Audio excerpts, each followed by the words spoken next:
अस्सलाम वालेकुम everyone, welcome to the math pill. आज हम लोग अपने सेकेंड पार्ट जो है वो स्टार्ट करने वाले हैं अपने पहले चैप्टर का, जो कि है हमारे पास दूसरा topic importance of water. Importance of water आज हम लोग पढ़ लेंगे। इम्पोर्टेंस ऑफ वाटर क्या है भाई? Water is in living cells हमारे पास क्या होता है? बेसिकली लिविंग सेल्स में हमारे पास 70 to 90% जो है वो वाटर होता है, यानी मेनली हमारे पास सेल्स में होता है वाटर। जब वो वाटर निकल जाता है तो हमारे पास ड्राई मैटर बचता है जो कि बायोमोलिक्यूल्स होते हैं। ठीक है, अब हमारे पास it act as medium for all life processes. जितने भी लाइफ प्रोसेसेस होते हैं उसमें हमारे पास एज अ मीडियम काम कर रहा होता है। जैसे हम लोगों ने पढ़ा था कंडेंसेशन, हाइड्रोलिसिस, उसमें भी वाटर ऐड हो रहा था, रिमूव हो रहा था, तो उधर भी हमारे पास वाटर जो है वो इम्पॉर्टेंट था। तो ये बहुत ज़्यादा इंपॉर्टेंट चीज़ हो गई हमारे पास। Chemical structure of water. Chemical structure of water क्या है? फॉर्मूला क्या है? H2O, यानी 2 हाइड्रोजन होते हैं, ऐसे 2 हाइड्रोजन होते हैं और 1 ऑक्सीजन होता है, ऐसा। ठीक है, अब हमारे पास क्या होता है कि 1 ऑक्सीजन एंड 2 हाइड्रोजन होते हैं। सही है। वाटर जो होता है पोलर मॉलिक्यूल होता है। पोलर मॉलिक्यूल का क्या मतलब है? ऑक्सीजन हमारे पास है पार्शियल नेगेटिव होता है ऑक्सीजन का, और हमारे पास हाइड्रोजन में पार्शियल पॉजिटिव होता है। यानी ये ऑक्सीजन है, पार्शियल नेगेटिव होगा, और ये 2 हाइड्रोजन जो होते हैं वो पार्शियल पॉजिटिव होते हैं। इसकी वजह से इसको पोलर मॉलिक्यूल बोला जाता है। और हमारे पास ये पोलैरिटी क्रिएट कर रही होती है डाइपोल नेचर, यानी ये कि पॉजिटिव भी होता है नेगेटिव भी होता है, पार्शियल ही होते हैं दोनों बेसिकली। इसके बाद हमारे पास role of water in reactions. जैसे हमारे पास जो है वो पार्टिसिपेट कर रहा होता है डिफरेंट रिएक्शंस में। हमारे पास वाटर, जैसे हाइड्रोलिसिस था, वाटर के एडिशन से बॉन्ड्स हमारे पास ब्रेक हो रहे थे। फोटोसिंथेसिस बेसिकली क्या होता है? सनलाइट से, वाटर से हमारे पास जो है वो प्लांट अपना खाना बनाता है। ठीक है, तो उसके लिए भी हमारे पास वाटर चाहिए होता है। वाटर हम लोग अपने उसमें सॉइल में डाल रहे होते हैं प्लांट्स में, तभी जो है वो ये फोटोसिंथेसिस वाला प्रोसेस हो रहा होता है। अब हमारे पास ये एक्ट कर रहा होता है as excellent solvent for biochemical reactions के लिए एक्सीलेंट सॉल्वेंट होता है। क्यों? क्योंकि इसकी बहुत सारी यूनिक प्रॉपर्टीज़ होती हैं, जैसे कि हैं hydrogen bonding, cohesion, adhesion, high specific heat हो गई, high heat of vaporization, hydrophobic exclusion, ionization, anomalous behaviour, यानी बहुत ज़्यादा प्रॉपर्टीज़ हैं भाई हमारे पास वाटर की। सबसे पहले हम लोग पढ़ेंगे हाइड्रोजन बॉन्डिंग से स्टार्ट कर देते हैं।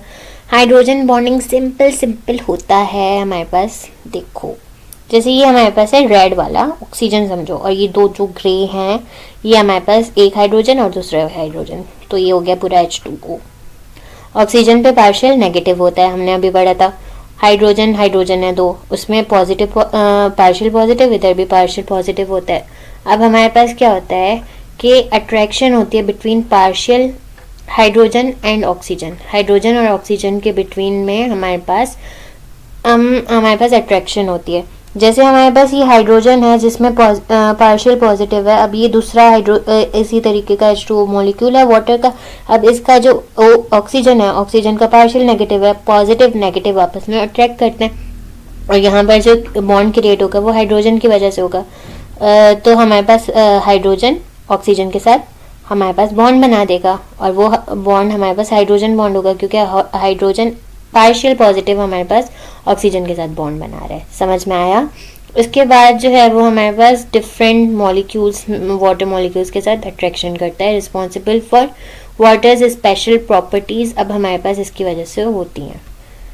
इसी तरीके से यहाँ पे देखो, एक मॉलिक्यूल के साथ बॉन्ड बनाया, अब इसी तरीके से यहाँ पर O नेगेटिव है, ये H पॉजिटिव के साथ बना देगा, फिर यहाँ पर H पॉजिटिव है O नेगेटिव के साथ, फिर यहाँ पे O नेगेटिव H पॉजिटिव दूसरे वाले वाटर मॉलिक्यूल के साथ। इसी तरीके से बहुत सारे मॉलिक्यूल्स का आपस में बॉन्ड्स क्रिएट होते हैं। ठीक है, अब इसी की वजह से हमारे पास 2 जो है इंपॉर्टेंट टाइप के कैरेक्टर्स निकलते हैं, जैसे कोहेजन हो गया, एडिशन हो गया। कोहेजन क्या होता है? कोहेजन है हमारे पास अट्रैक्शन बिटवीन सिमिलर मॉलिक्यूल्स के आपस में अट्रैक्शन। जैसे ये वाटर मॉलिक्यूल का वाटर मॉलिक्यूल के साथ जो अट्रैक्शन, इसको कोहेजन ही बोल रहे होते हैं। अब ये हमारे पास क्या कर रहे हैं कि हेल्प कर रहे हैं वाटर को मूव एज प्रोटोप्लाज्म। देखो हमारे पास सेल के अंदर का जो मटेरियल होता है दैट इज प्रोटोप्लाज्म। तो वो हमारे पास ईजिली स्टेबल रहता है कि वाटर इधर उधर नहीं जा रहा एक साथ है, क्योंकि हमारे पास मॉलिक्यूल्स आपस में अट्रैक्ट हुए हुए हैं। इसी तरीके से ब्लड इन वेसल में हमारे पास रगों में जितना भी खून होता है वो हमारे पास आगे पीछे ऊपर नीचे ये नहीं एक साथ ही हमारे पास वाटर कंबाइन हुआ होता है, अच्छे से फ्लो हो रहा होता है। क्यों? क्योंकि हमारे पास वाटर के मॉलिक्यूल्स आपस में अट्रैक्शन हो रही होती है।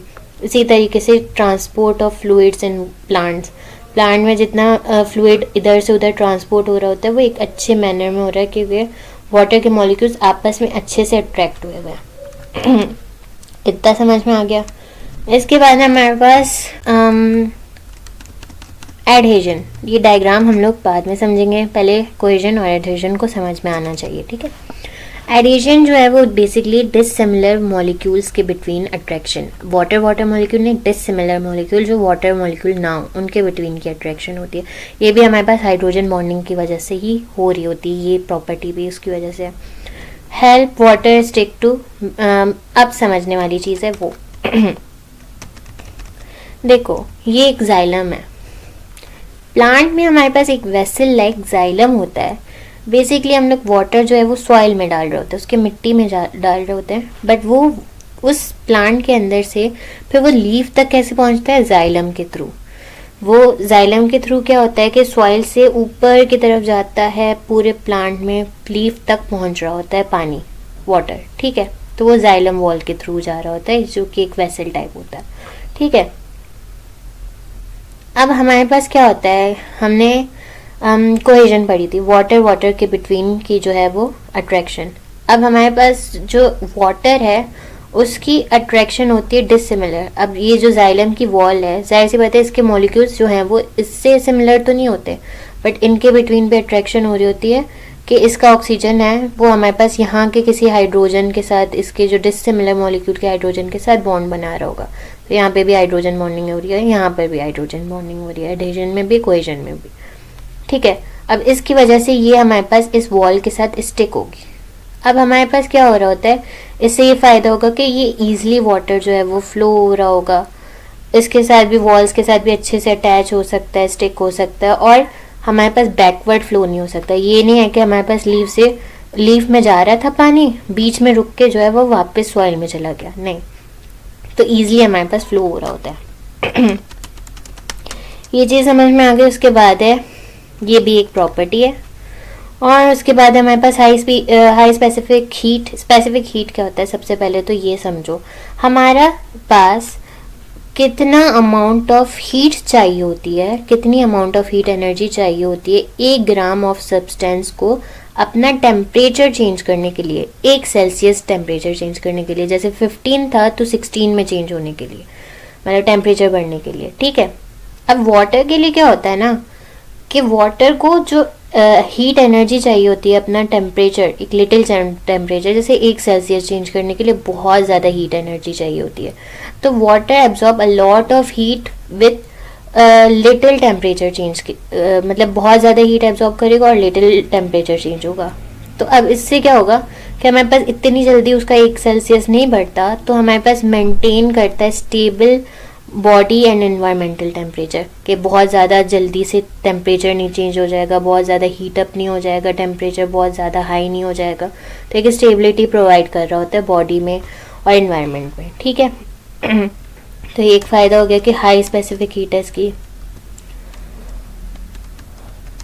उसके बाद है हमारे पास हाई हीट ऑफ वेपराइजेशन, तो भूल गए थे हम लोग।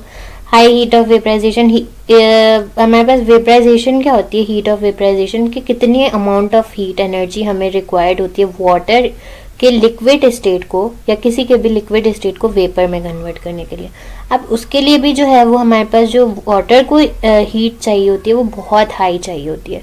तो इससे ये होता है कि हमारे पास वाटर जो होता है वो बहुत ज़्यादा हमारे पास जो है वो बहुत ज़्यादा हीट एनर्जी चाहिए होती है, तभी अपने लिक्विड से गैस स्टेट में जा रहा होता है।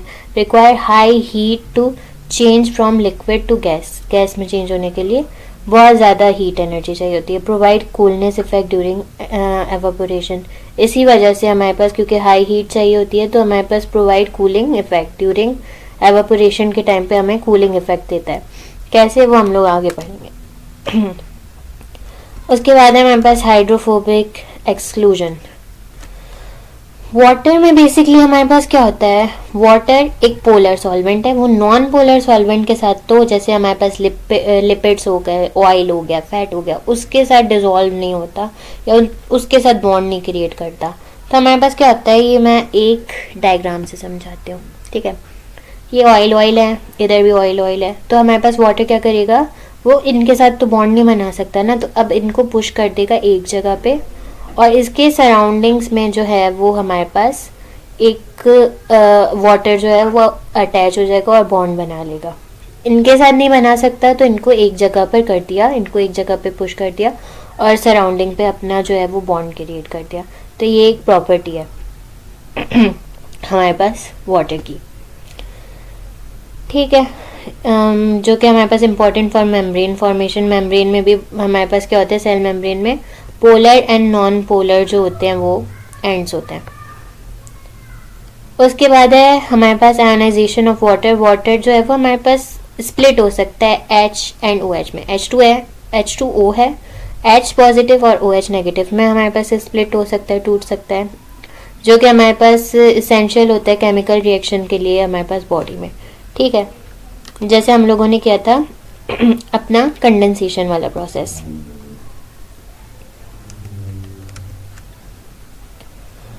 उसके बाद हमारे पास क्या था कि anomalous behaviour of water. Anomalous behaviour of water क्या होता है, हमारे पास वाटर एक्सपेंड ऑन, हमारे पास क्या होता है बेसिकली, जब हमारे पास 0 सेल्सियस -4 तक जो है वो टेम्परेचर चला जाता है, तो हमारे पास वाटर जो है वो फ्रीज होने लगता है।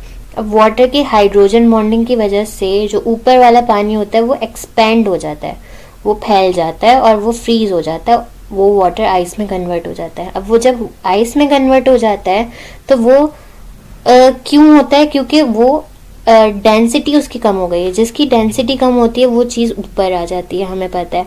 तो वो वाटर का जो है वो वाटर हमारे पास जो है वो ऊपर की तरफ आ जाएगा। ये डायग्राम से समझो कि वाटर हमारे पास एक्सपेंड होकर ऊपर आ जाएगा, क्योंकि ये वाटर जो है वो हमारे पास लो डेंसिटी वाला है, और जो हाई डेंसिटी वाला है वो उसको ये प्रोटेक्ट कर रहा होगा कि उसका जो है वो स्टेट चेंज ना हो, क्योंकि वो हमारे पास लिक्विड स्टेट में ही रहेगा।